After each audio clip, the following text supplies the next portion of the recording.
The typical hopefulness that accompanies another year didn't keep going long in 2020. Between the potential danger of a universal war, fueled by the Iran-United States struggle, and the real risk of a coronavirus, the previous hardly any months have been tense. These are startling occasions, and the internet is by all accounts loaded up with gossipy tidbits and falsehood. And no modest quantity of pearl-clutching lets reasonable up the primary misinterpretation. The coronavirus can't COVID-19. Rather, COVID-19 is the name of the malady brought about by the infection. That infection has been named SARS-CoV-2, Extreme Intense Respiratory Disorder Coronavirus 2. Consider it like AIDS and HIV. HELPS is the name of the ailment.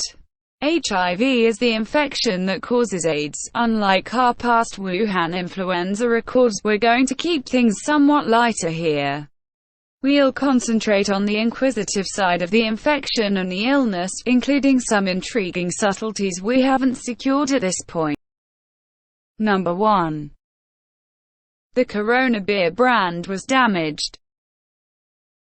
Discussion about misfortune. The Corona lager logo has a crown on it. Corona signifies crown in Spanish and Latin. Circumstantially, the coronavirus got its name from the crown-like spikes on the outside of the infection particles. When a few people originally caught wind of the new infection, they were confounded and may have related it with the Corona lager brand. They may have even accepted that the infection was spread by drinking the brew. It is indistinct the amount of an effect this mixed-up conviction has had on deals of the brew, as different sources have revealed various outcomes. Number 2. The whistleblower scientist was killed by COVID-19. It's practically similar to the coronavirus is attempting to dispose of any observers. In an agitating incongruity, Li Wenliang kicked the bucket subsequent to contracting COVID-19. Li, a Chinese specialist who worked at Wuhan Central Hospital, was known for being vocal about the perils of this rising virus, at least as ahead of schedule as December 30, 2019. Li cautioned individual surgeons about the chance of a flare-up.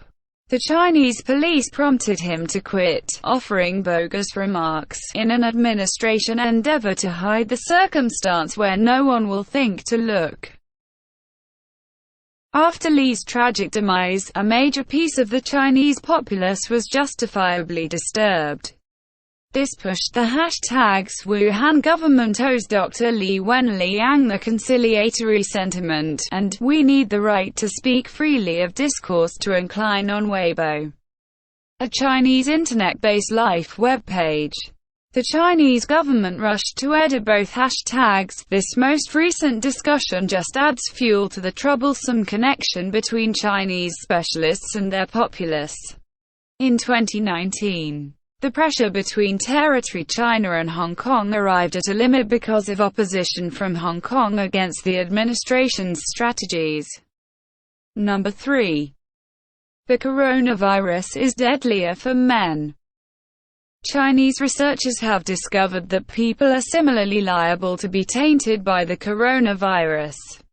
However, fatalities in China have happened at a pace of 2.8% for men contrasted with 1.7% for ladies, recommending that men are bound to pass on when contaminated.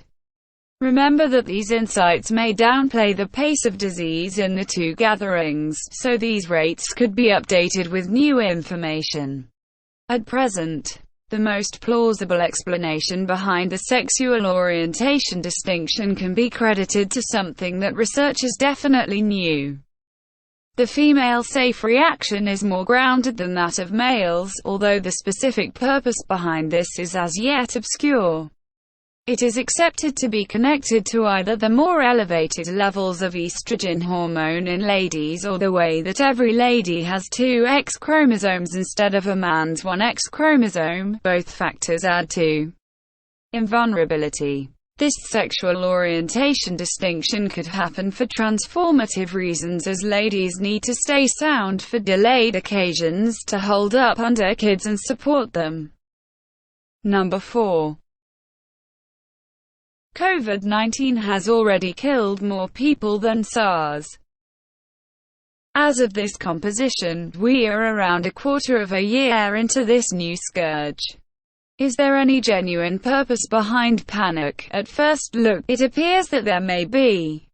In an outright sense, Wuhan influenza has just slaughtered a greater number of individuals than SARS, extreme intense respiratory disorder, which was brought about by another strain of coronavirus in the mid-2000s.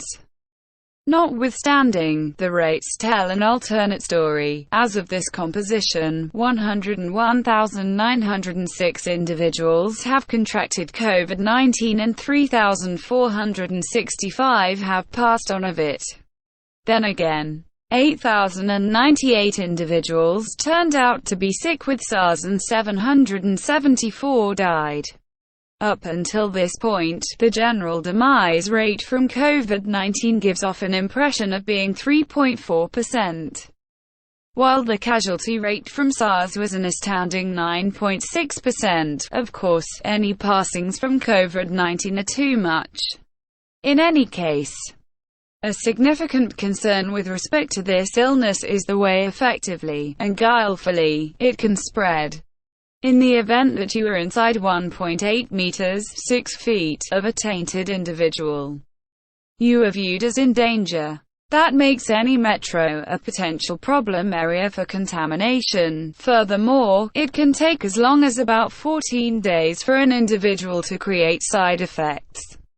That makes this new infection nearly as simple to get as the regular bug, yet COVID-19 is unquestionably progressively deadly.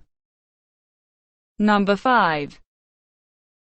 The coronavirus may also kill the global economy in 2020. The global economy behaves somewhat like a living being, and it started 2020 with a nasty bug. According to the World Bank, the initial projections for global growth in 2020 were 2.5%, slightly above the post-crisis low recorded in 2019. To make things worse, the coronavirus epidemic is affecting China, one of the most powerful economies in the world. According to a February 2020 Reuters poll of economists in China, their nation's annual economic growth in the first quarter of 2020 is expected to decline to 4.5% from around 6.0% in the previous quarter. Much of this is due to the outbreak, and it's expected to affect us all.